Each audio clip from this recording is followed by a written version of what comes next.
May 10 ഈസ്റ്ററിൻ്റെ 3-ാം ആഴ്ചയിലെ ശനിയാഴ്ച.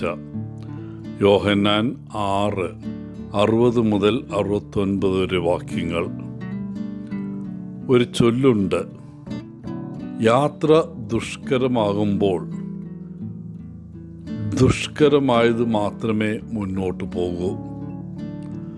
നമ്മൾ പരുക്കൻ വഴികളിലൂടെ നടക്കുമ്പോൾ പിന്നോട്ട് തിരിഞ്ഞ് നമ്മുടെ പഴയ ജീവിത രീതി പുനരാരംഭിക്കുവാൻ പ്രലോഭനമുണ്ടാകും. എന്നാൽ when the going gets tough, only the tough gets going. പല സുവിശേഷ ഭാഗങ്ങളിലും യേശുവിനെ അനുഗമിക്കുന്ന ജനക്കൂട്ടത്തെക്കുറിച്ച് നാം വായിക്കുന്നു.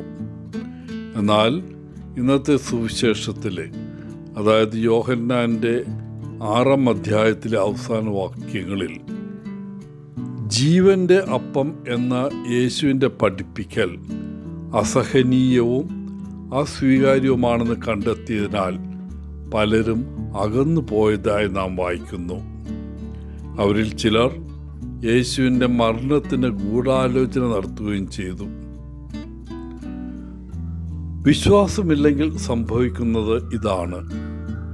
രക്ഷയുടെ സന്ദേശം മനസ്സിലാക്കാനും അംഗീകരിക്കാനും നമുക്ക് വിശ്വാസം ആവശ്യമാണ്. പത്രോസും മറ്റ് അപ്പോസ്തലന്മാരും യേശുവിനോടൊപ്പം നിന്നു.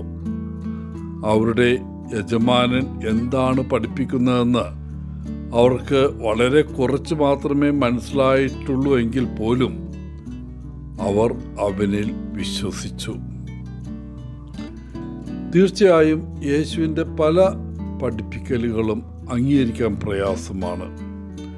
പ്രത്യേകിച്ച് നമ്മുടെ ബിസിനസ് അല്ലെങ്കിൽ ബന്ധങ്ങളിൽ ചില പ്രിയപ്പെട്ട കാര്യങ്ങളെ ബാധിക്കുമ്പോൾ യേശു നമ്മുടെ ലൗകിക പ്രവർത്തനങ്ങളിൽ ഇടപെടുന്നത് പലർക്കും ഇഷ്ടമല്ല. തൽഫലമായി ചിലർ പാർട്ട് ടൈം വിശ്വാസികളോ അല്ലെങ്കിൽ മുഴുവൻ സമയ അവിശ്വാസികളോ ആയിത്തീരുന്നു. നിത്യജീവൻ്റെ വചനങ്ങൾ യേശുവിലുണ്ട്. നമുക്ക് നിത്യജീവൻ ലഭിക്കണമെങ്കിൽ യാതൊരു മുൻവിധിയും കൂടാതെ പൂർണ്ണ ഹൃദയത്തോടെ അവനെ ശ്രദ്ധിക്കാം. എന്നിരുന്നാലും പിതാവ് നമ്മെ നയിക്കുന്നില്ലെങ്കിൽ നമുക്ക് അവൻ്റെ അടുക്കിലേക്ക് പോകാൻ കഴിയില്ല.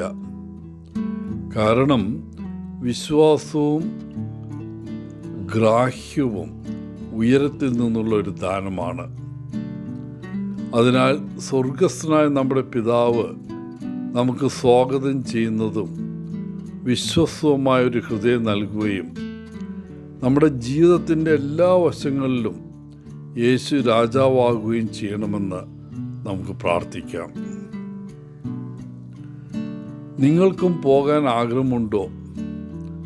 യേശു ഇന്ന് ഈ ചോദ്യം നമ്മോട് ചോദിക്കുകയാണെങ്കിൽ നമ്മുടെ ഉത്തരം പത്രോസിനെ പോലെ, കർത്താവേ, ഞങ്ങൾ ആരുടെ അടുക്കിലേക്ക് പോകും? നിത്യജീവൻ്റെ വചനങ്ങൾ നിന്റെ പക്കലുണ്ട് എന്ന് പറയാനിടവരട്ടെ.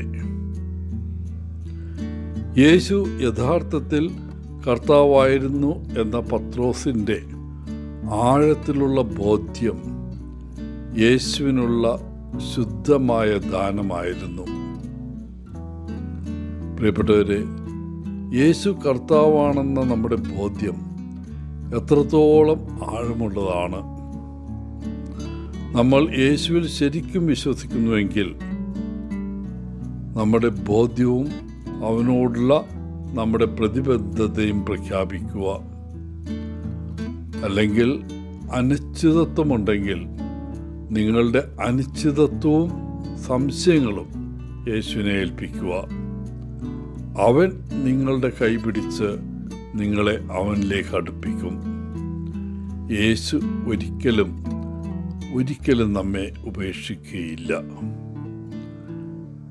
എല്ലാവർക്കും നല്ലൊരു ദിനം ആശംസിച്ചുകൊണ്ട് ഒത്തിരി സ്നേഹത്തോടെ പോളച്ചൻ CSSR ഫ്രം കേരള.